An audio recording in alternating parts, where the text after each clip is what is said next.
And so now let's talk about your approach. So how do Okay. you treat these patients? Like what tools, techniques you use?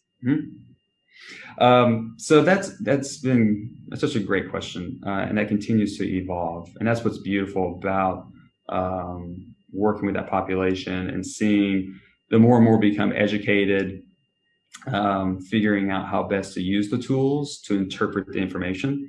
Because there's always better mousetraps coming out to get the same job done. And that's just the beauty of technology nowadays, where there's going to constantly be software coming out and camera systems and information and watches and Garmin, new updates to Garmin information. And we can be so riddled with data, and we love it, but nobody knows how to truly interpret that data. Nobody knows what to truly do with it.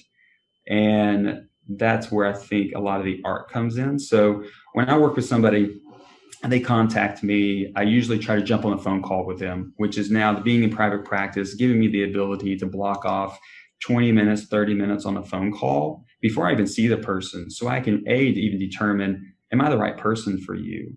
Because this isn't about me trying to get constant people in to kind of come see me. I want to make sure that I'm the right person for them to see. My practice is the right person for them to see. And many times, majority of the time it is. But there's so much of a connection you can make with somebody on a personal level, which helps you so much when you're trying to help them through whatever is forced them to call you.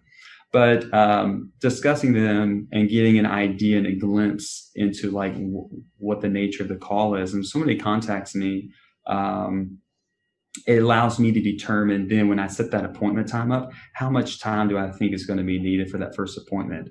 And in my practice, we're blessed with the ability to be very fluid with that.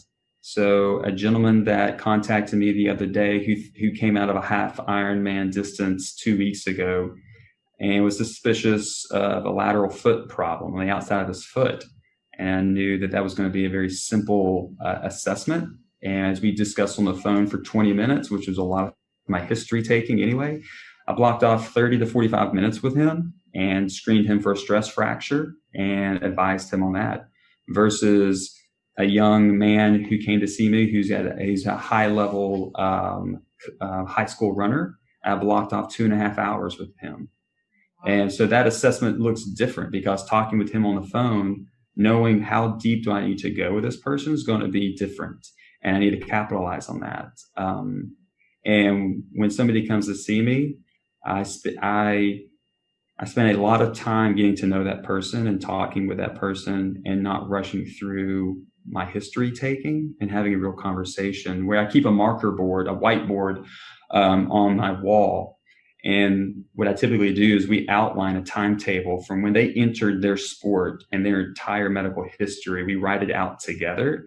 And that's been so powerful, not just for me to be able to see connections, but for them to be able to recount and see connections. And then we sit on the table and we brainstorm.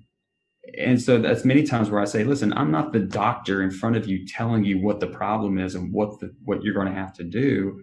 I want to enter into a conversation where we truly brainstorm together, because they're the person living with this, and they're the biggest source of information for me as well. And I'll brainstorm with them on what caused it, what's it going to take to get after it, and then what do we look from a prevention standpoint. So we spend a lot of time discussing. A lot of times I'll spend somewhere upwards of 45 to an hour talking with somebody and outlining their past medical history. I had to get very comfortable asking very sensitive questions, right? Just about some eating disorders and bone stress injuries. If I'm working with a female, talking about sensitive questions there. If I'm working with males, because there's so much that goes into healthcare beyond just 3 sets of 10 of exercises. It's so much, and those who don't understand that, unfortunately, will always be limited in what they can do in their world and what they work with patients. But so we spend a lot of time understanding that, and one that builds a ton of rapport. They know where I'm coming from. They really know that my buy-in with them. And when they feel that they're not being interrupted, they can tell their story. Many times that's the first time they've been able to do that, because studies show that the time that a patient has with a clinician or a physician is about 2 minutes. and that person's interrupted about 23 times within those 2 minutes, because time is money so much in the healthcare industry, and they're just trying to get to a fast solution. And I try to remove that.